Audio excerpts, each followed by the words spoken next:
We've got a very special guest coming up, Dr. Brad Weeks. I've spoken with him before at a conference, The Right to Try. Great guy, lover of liberty. He completed his undergraduate studies at Dartmouth College then, prior to medical school training at the University of Vermont. Dr. Weeks worked in the Harvard system doing 2 years of research at Was he in General Hospital? Were you in General Hospital?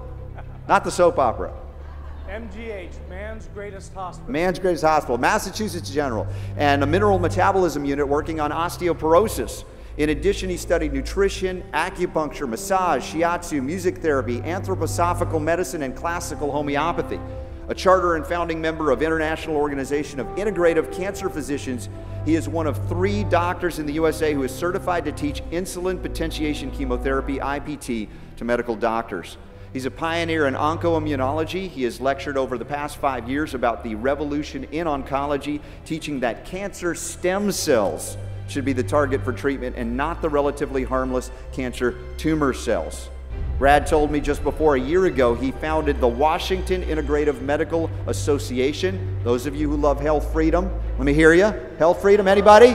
This is the guy for patients and doctors. Please welcome Dr. Weeks to the stage. Dr. Brad Weeks. You are such a pro. I love it. Thank you all. What a pleasure. Thank you. Thank you. It's a great honor to be here. And I have to apologize right off the bat because it's always quality or quantity. And I'm going to give you quantity today.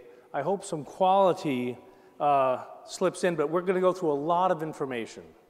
So for all of those who are watching this online, 500,000 people, pause for the slides to go to the references, because my goal is to give you the science which will empower you to know that what I'm telling you is true.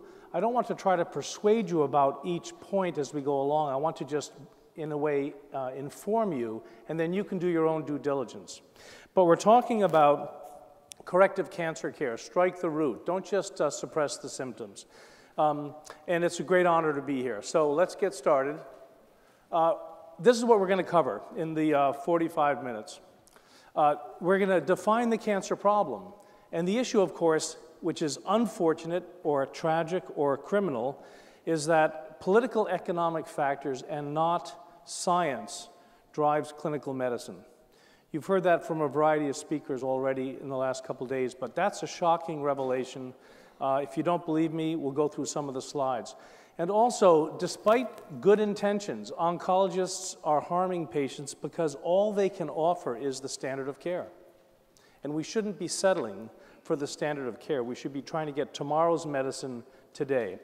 Secondly, we'll cover the revolution in cancer care. This is very exciting. We're gonna demonstrate that the goal is really to help the patient doctor her or himself and remedy their own cancer process. I'm going to describe something which is self-evident to any of you who've had cancer, and that is that cancer is a process which manifests in specific tissues. It's not a disease per se. It shows up in a disease form, but it starts as a cancer process, and we have to empower the patients. It's exciting to focus on the cancer stem cells and not the cancer tumor cells. This is what I've been lecturing on for the last 10 years. And secondly, giving up on chemotherapy and radiation because they make your cancer worse. That's Max Wicha calling from the University of Michigan Comprehensive Cancer Center. We'll go through that. Cancer treatment, the standard of care, makes your cancer worse. Shocking news. And lastly, I want to talk about inflammation because in a nutshell, here's the take-home message. Short-term, acute, local inflammation is immune-enhancing. Chronic, low-grade inflammation, such as what happens when you immunize children, is immunosuppressive. So you want to have inflammation working for you. You do not want chronic inflammation. We'll show you how to address that. And then the solution is, I coined the term years ago, sensible, like dollars and cents. So sensible treatment would be safe, effective, and cost-effective. That's what I call sensible. Detoxification is key. Anti-inflammation is the future of cancer treatment. I'll go through that. You have to rehabilitate cell membranes with good quality oils. I love the seed oils. You're going to hear a lot about whole crushed seed oils as opposed to extracted seed oils. And then talking about remedying the cancer stem cell. Now, not killing the cancer stem cell. I want you to be thinking about this as I describe cancer as cellular ADHD. So you have to understand the cancer tumor cell is simply confused. And if you were a teacher and you had an ADHD kid, you wouldn't take him out back and shoot him. Come on. So why are we killing cancer cells when we can be remedying the cancer cell process?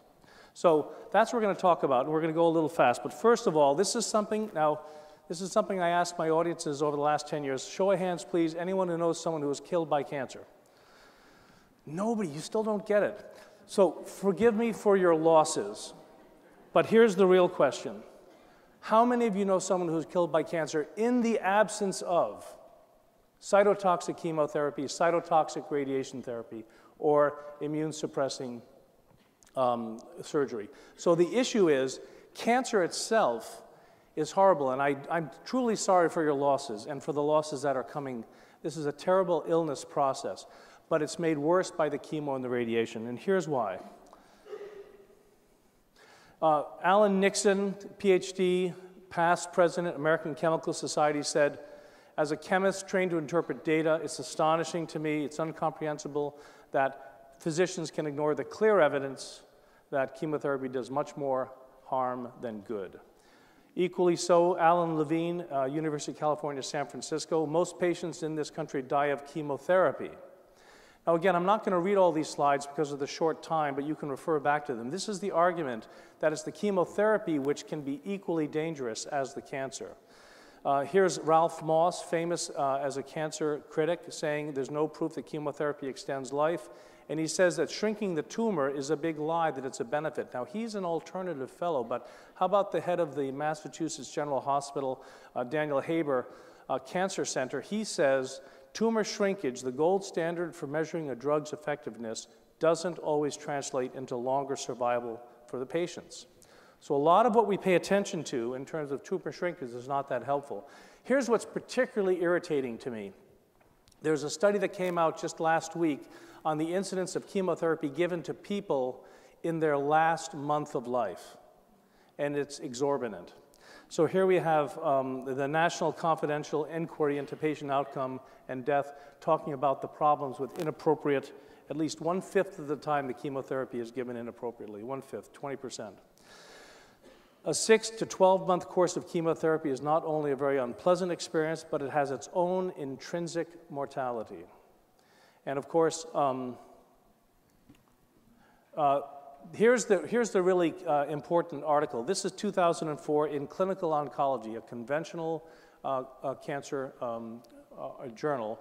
And it says that if you're in Australia, you get a 2.3% benefit. That's what chemotherapy gives you. And in the US, it's 2.1%. Now, I live on an island.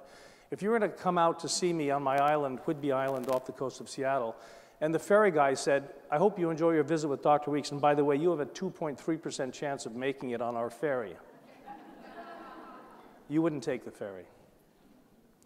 So why do we have this persistent chemotherapy? This is a riveting slide. In essence, here's the information on the Memorial Sloan Kettering Cancer Center, and you see that the chairman of the board is a director of Bristol Myers Squibb, and the vice chairman of the board is the director at Bristol Myers Squibb, and on it goes. This is rampant. So these are damning information, and the concept is that political economic factors and not science drives clinical medicine. Oncologists, albeit well-intended, are harming patients, and the standard of care is determined by committees and not by science, and it's harmful. So let's talk about the rise of the medical-industrial complex. We know now that if the solution is not profitable, the problem doesn't exist.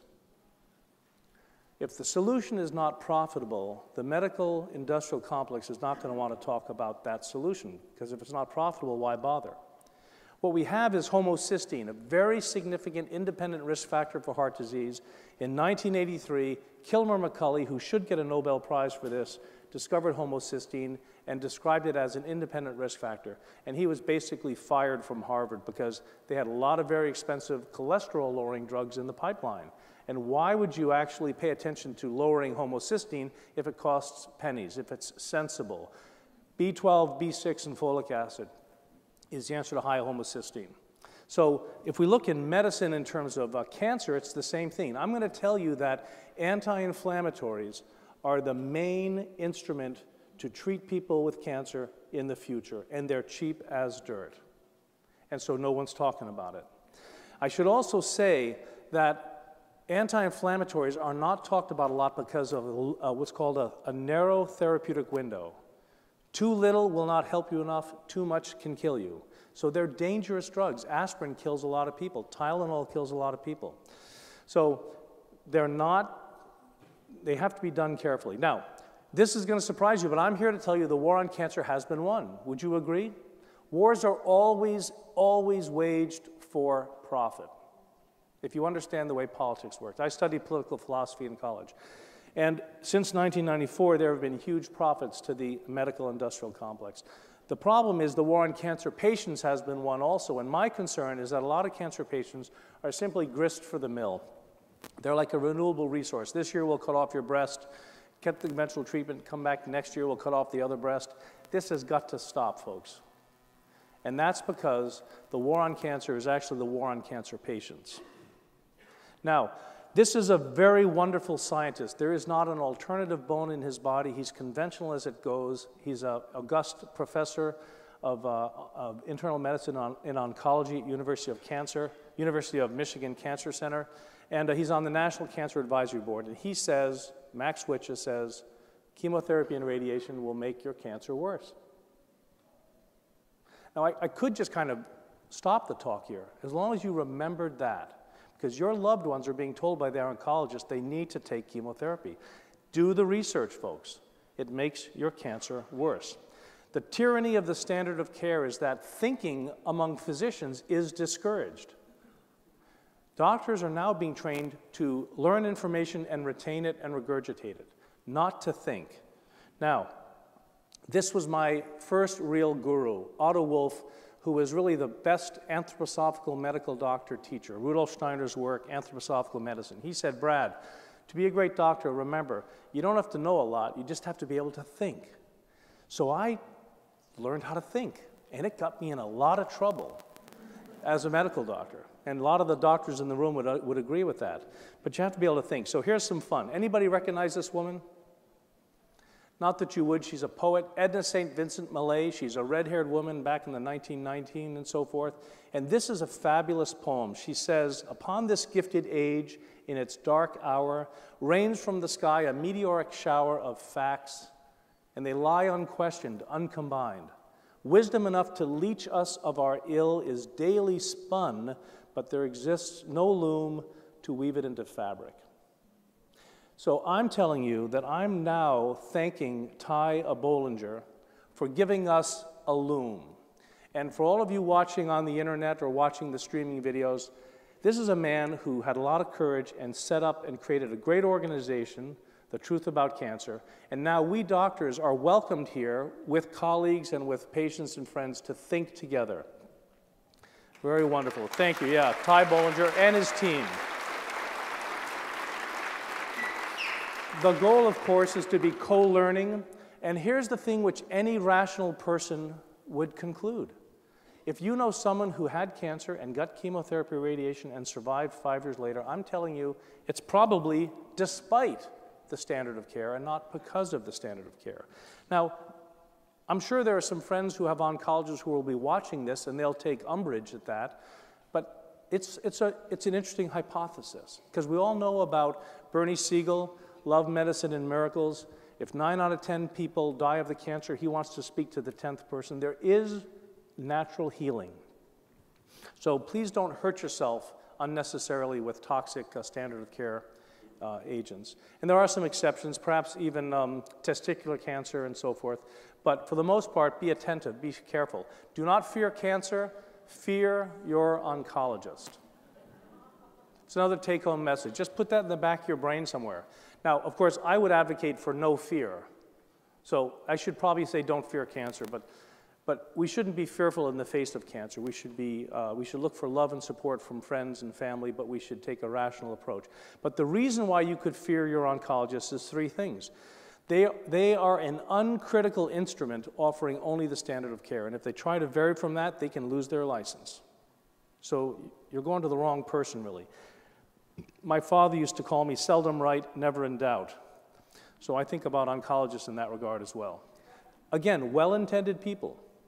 Secondly, their focus is on killing cancer, not on saving you. The operation was a success, says the surgeon, but the patient died. So the oncologist literally could say, I got all the cancer, I did my job, even if the patient is suffering terribly or dying. Because their job is to kill cancer, that's why they are not trained in nutrition.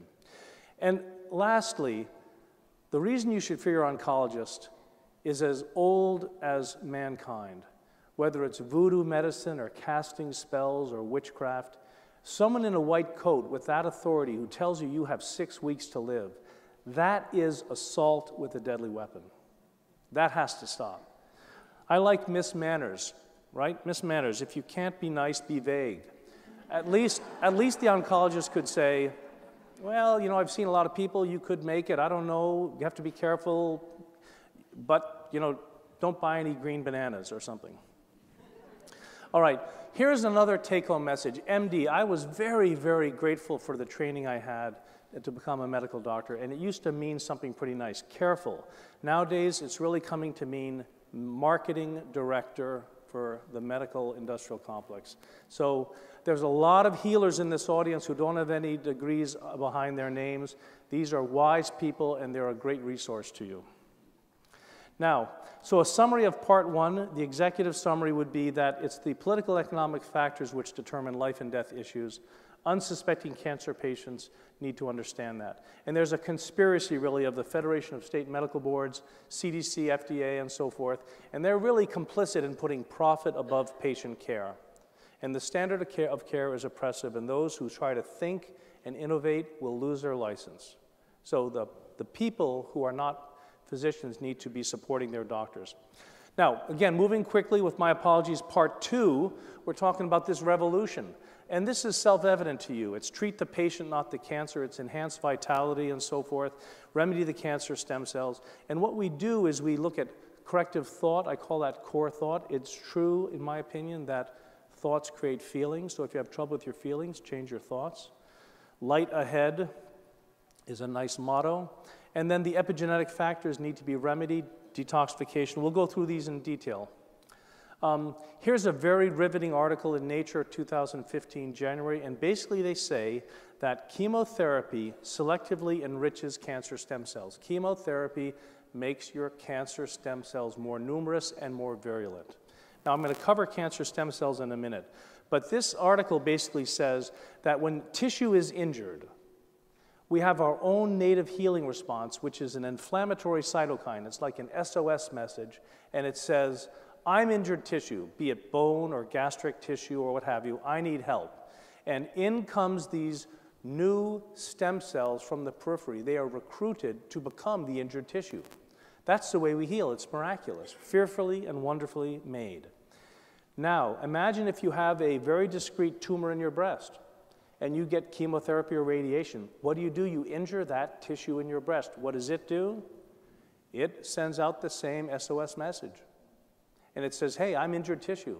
Are there any stem cells out there which have not committed to become any final tissue that are willing to migrate and become more of me? And in come, I call them the undergraduates. They haven't declared their major yet. They could become heart tissue. They could have become brain tissue. What do they become? They become adenocarcinoma of the breast. And that's how chemotherapy and radiation makes your cancer worse. This was in Nature, a huge article. And so the take-home message is basically to take your anti-inflammatory so you can interrupt that SOS message. You can interrupt the recruitment of those stem cells and prevent them from going over to the dark side.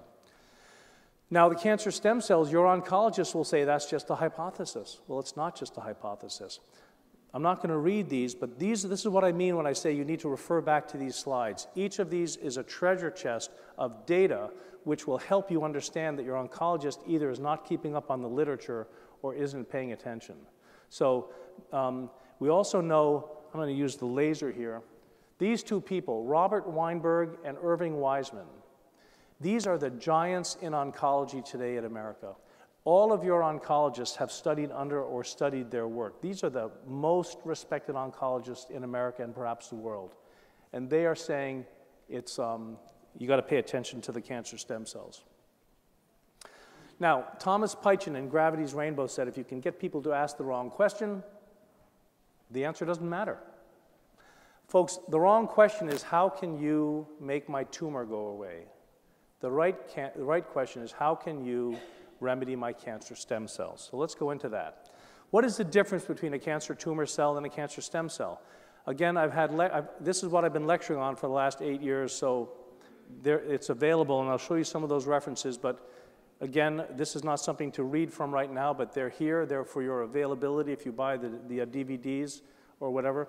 These are the references which talk about the differences. But here's Cancer 101 for you today. It's a brief review. What is this? This is a hornet's nest. Now, I'm a beekeeper. I was a beekeeper before I was a medical doctor. So I don't really like hornets, right? But it serves a purpose. It's like a tumor. Do you see the shape? We could imagine that being a tumor in an arterial bed, right? So think of the hornet's nest as the tumor for this metaphor. And what's this? This is a very mean hornet that's coming after you. That's going to be the cancer stem cells for the purposes of this discussion. Now, I got to tell you, many people can live for years and years with a hornet's nest in their tree, just the way many people can live with breast cancer for years and years. It's the metastatic process that kills you, rarely, if ever, the original tumor. So there's that hornet's nest. Now, I'm a kid. I used to throw baseballs at hornet's nests, right? And that never ended well. And that's what happens when you use chemotherapy or radiation on a tumor. You release the cancer stem cells. That's the metaphor I want you to consider. What is a cancer stem cell? It is the instigator. It is the person that creates the upset. Imagine a riot in your town square. There was a ringleader. That is the cancer stem cell. They make the cancer come back. What is the cancer tumor cell? It is an innocent bystander. It's a cell which just kind of got swept up in this cancer process. It is not the target. And what happens is, and like I said, cellular ADHD, it's doing its best, it's under the influence. And if you go attack the tumor, you just release all those hornets. Now, what is a tumor? A tumor is a benign or malignant group of proliferating cells, less than 1% of which are dangerous. Less than 1%. Only 1% of a tumor can metastasize. I'm going to go through these quickly for time. But even Dr. Murray Brennan of this Sloan Kettering Institute said very few people die of the primary tumor. It's the cancer they said to have. It's the metastatic process that kills them. Now, what metastasizes? Only cancer stem cells.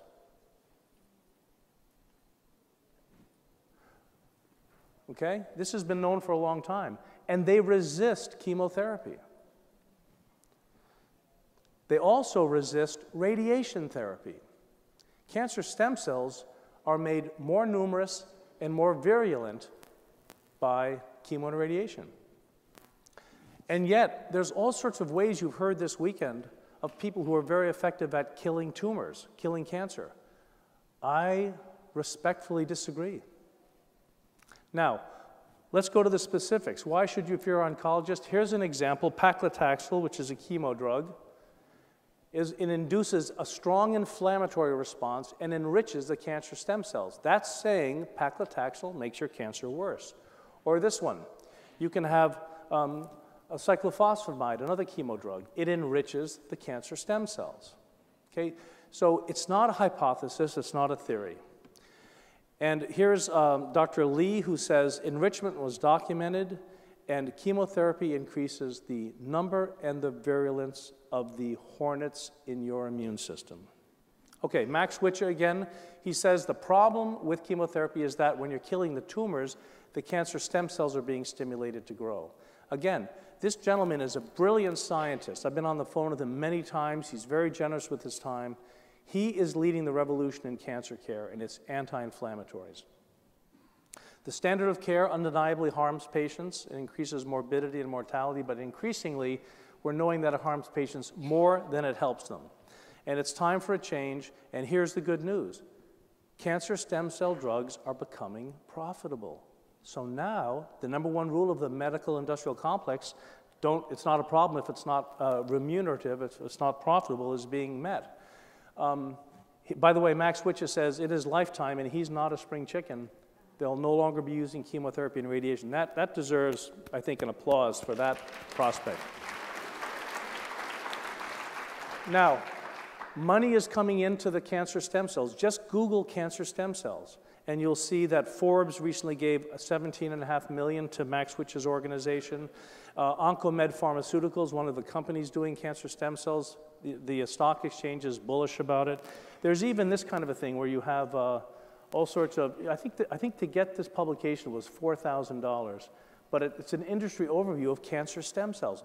Your oncologist may not even know what a cancer stem cell is. And this industry is growing up, and as soon as it's profitable to treat cancer stem cells, they're going to shut down chemo and radiation, and they're going to be giving you cancer stem cell drugs.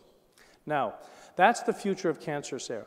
I've talked about the Cordelia effect, which is don't kill the messenger, take the message and change your lifestyle. And corrective cancer care is what we've done at our clinic for many years, detoxification and such. So I'm just going to go through that kind of quickly. But to remind you, cancer is a systemic process which manifests in specific tissues for specific reasons. And we have to make sure that the tumor is understood to be the symptom and not the cause. So if you and I were hiking in the woods and we came to this tree and I pulled out of my backpack, if I pulled out a nice sledgehammer and knocked this mushroom off, how many people think I would have cured the tree of mushroom-itis? And yet we cut off breasts and are told we got it all. Okay? This mushroom is a symptom of a process. It's the same with your tumor. Does that make sense? Okay. The symptom is a healing gesture. The father of homeopathy, Samuel Hahnemann, said this. It's a fabulous thing to remember. The symptom is a healing gesture. If you haven't heard of Stephanie Seneff, you need to. She's doing great work at MIT, and she says that the tumors are adaptive. The cancer is a beneficial process to soak up all the extra glucose from all the donuts you're eating. And she says this is one reason why the tumor is part of the solution instead of part of the problem. This is an MIT scientist. So we have to think about things differently. I love Tom Robbins' novels. Half Asleep in Frog Pajamas. There's one of his characters is a brilliant Japanese doctor, and the press is interviewing the doctor, and they say, how are you going to kill the cancer in this person? He says, why do you always talk about killing cancer? He says, my method is not warfare. My method is to pacify, to make friends with the tumor, to make friends with cancer. Change your friend's diet. Teach your friend good manners. It's up to you to do that with your cancer. You can't give that to an oncologist to do, right? So it begins with no fear. Now, Inflammation 101, you know about this quickly, so I'm going to go through quickly. It's on the basis, it underlies all chronic degenerative illnesses. Inflammation also, and this is an important message, it drives all psychiatric illnesses. It's very important.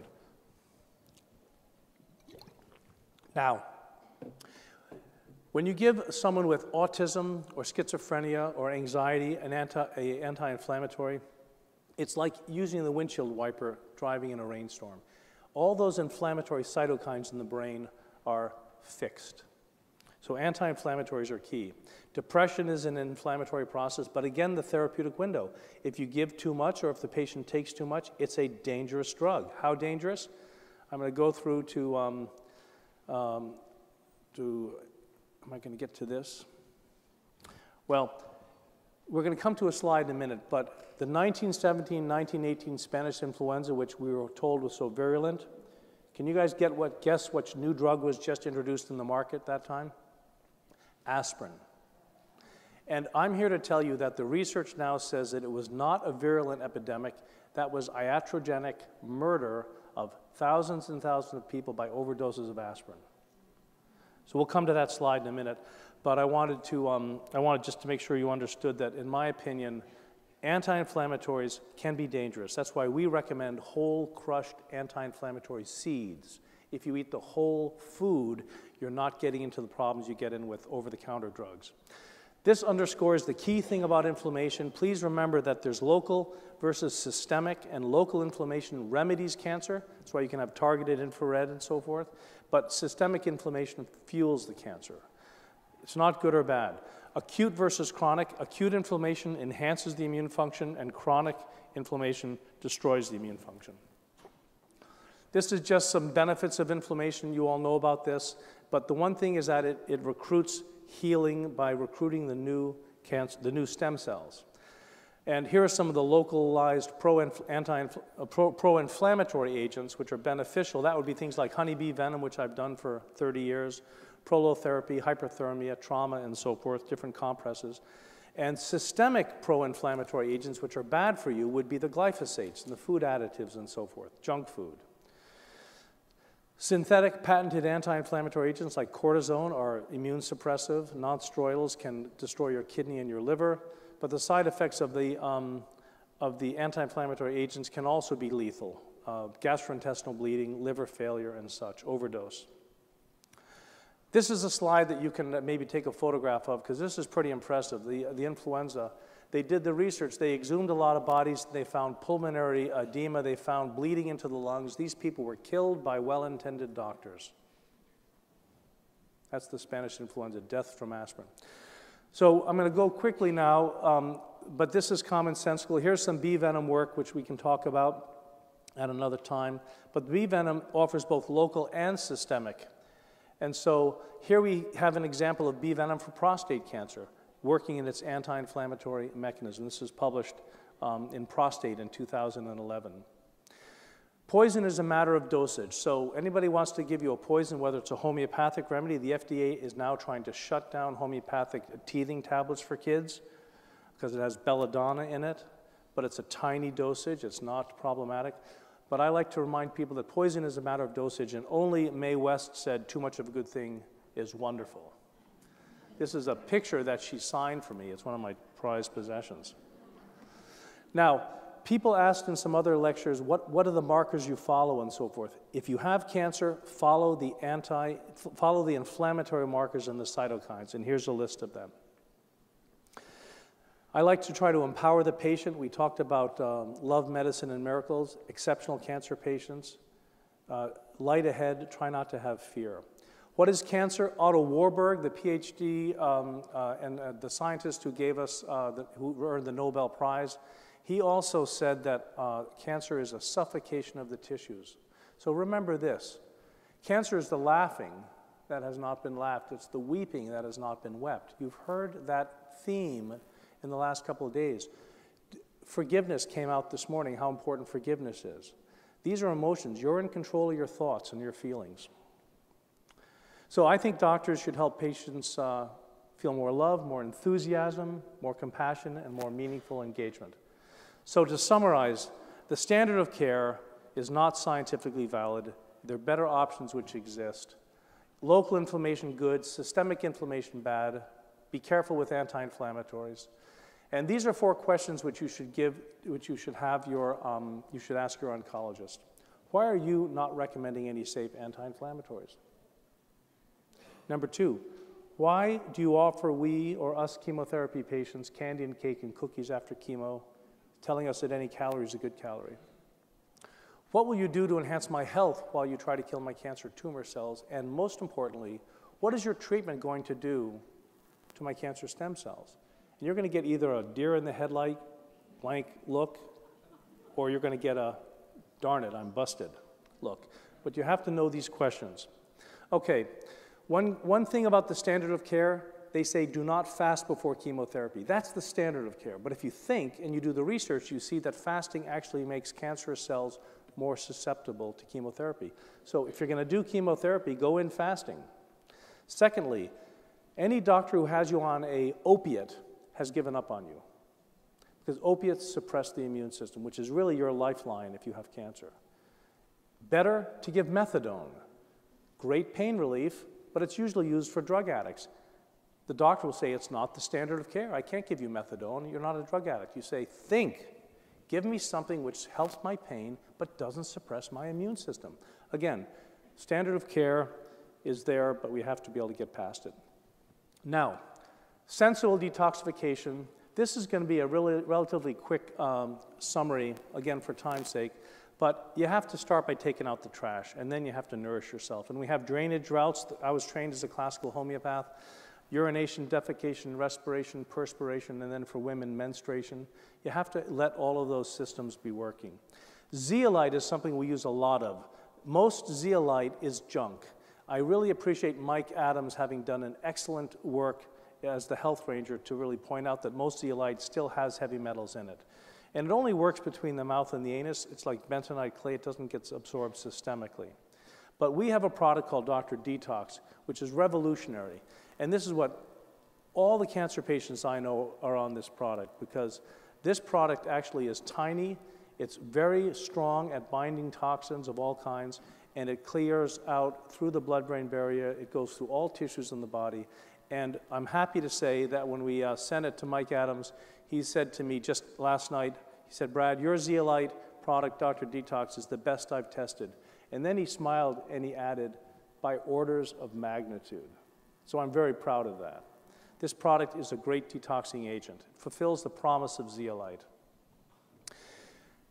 We've all been taught to eat organic food, but I'm here to say that glyphosates are far more dangerous than non-organic food.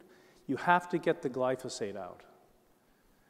The molecule, does anybody know Professor Don Huber? He's an emeritus professor of plant pathology at Purdue. He's the world authority on glyphosates. He's a brilliant elderly man, a professor. And he said that the molecule is the best remedy he's found to bind to and inactivate and solubilize and excrete toxic glyphosates. So I don't want you to be afraid when you come to a conference like this and hear all the bad news. I want you to know that there's some good solutions.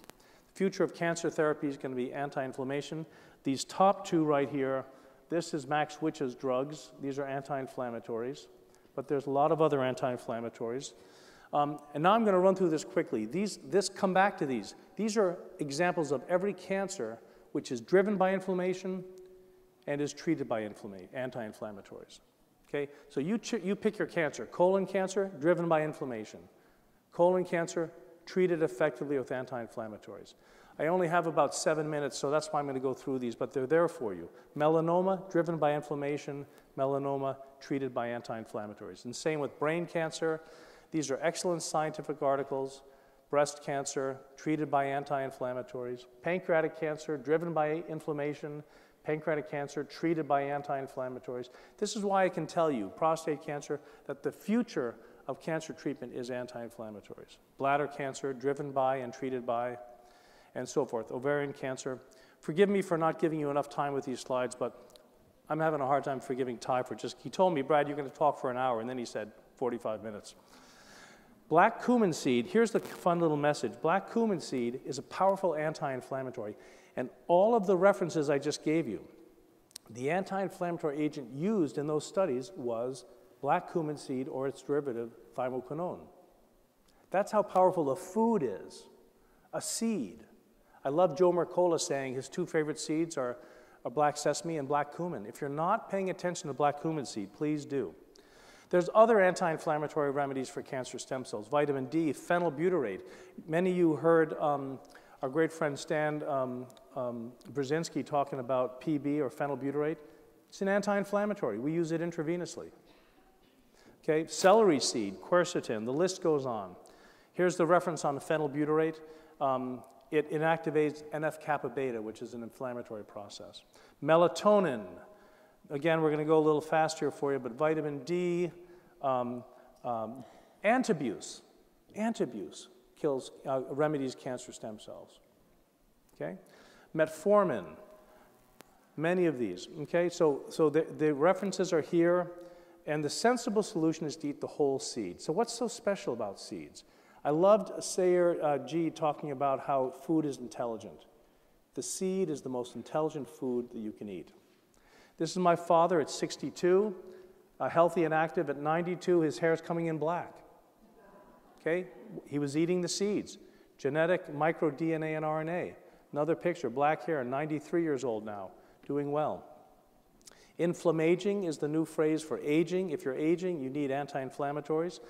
We talk about a seed being the most nutrient-dense food on earth. We understand that it's a treasure chest. It's an embryo packed full of genetic spare parts. The husk is the most valuable part of the seed. That's why I discourage people from drinking extracted seed oils when they can eat the whole crushed seed. Life comes from life, says Paracelsus. If you want to feel alive, eat living foods.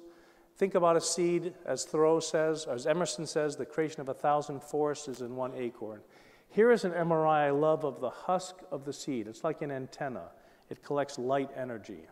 These seeds, again, quickly, 2,000-year-old, they sprouted because of the husk being able to guard the seed. So don't forget to eat the husk. These seeds, 32,000 years old, and they sprouted. Eat the husk.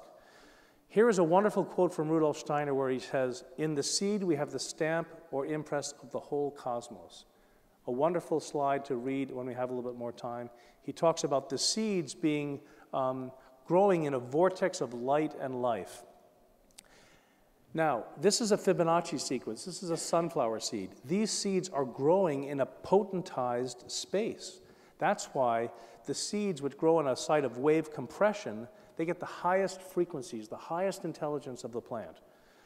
And look at these little trumpet antennae on the sunflower seed which attract the light. Fundamentally, we only eat light, right? We're light beings, we eat light. The seed is the homeopathically prepared potentized remedy which solves the problem of how life can reproduce itself. So the answer is to eat anti-inflammatory seeds. We know about Laetrile for cancer. Black cumin seed we've talked a little bit about. I'm just going to show that black cumin seed has all of these anti-cancer properties. P53 stimulation, P73, P10s, STAT3, and so forth. Food can be your medicine. Can you have your cake and eat it too? Yes, if it's made from seed flour. Here's some science which shows that your cancer drugs will kill cancer more effectively but with less side effects if you're taking black cumin seed. Okay? Same with radiation. It kills cancer more effectively and it spares you. So what's wrong with this picture? Here we have seedless this and seedless that. We throw away the seeds because they're bitter and they're indigestible. It's not a big problem. We know that, for example, seeds have more fiber, they have more protein and so forth, more oils. I'm going to be rushing here. There's more bromelain in the skin of the pineapple than in the fruit, but nobody eats the skin to my knowledge. We throw away the good part. The vitamin C in the orange is twice as much as it is in the skin as it is in the flesh. So this is a healthy food, eating the seeds or drinking the seeds. And don't forget the husk. Here's a picture of the immature seed, and then what happens? They put the lamination on. It's the most energy-intensive process to laminate the seeds. So eat the seeds.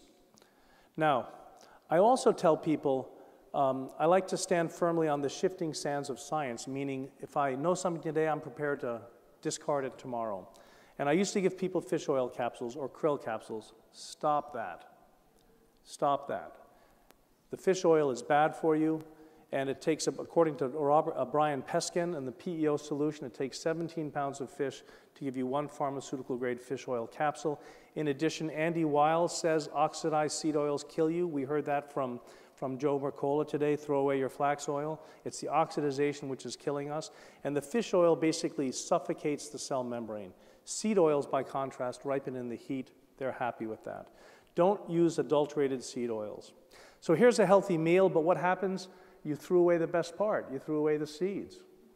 You can actually blend up the avocado seed. This is 1 minute after we cut it open. That's how precious the seed oil is. It's ready to go rancid. This is a recipe for a smoothie.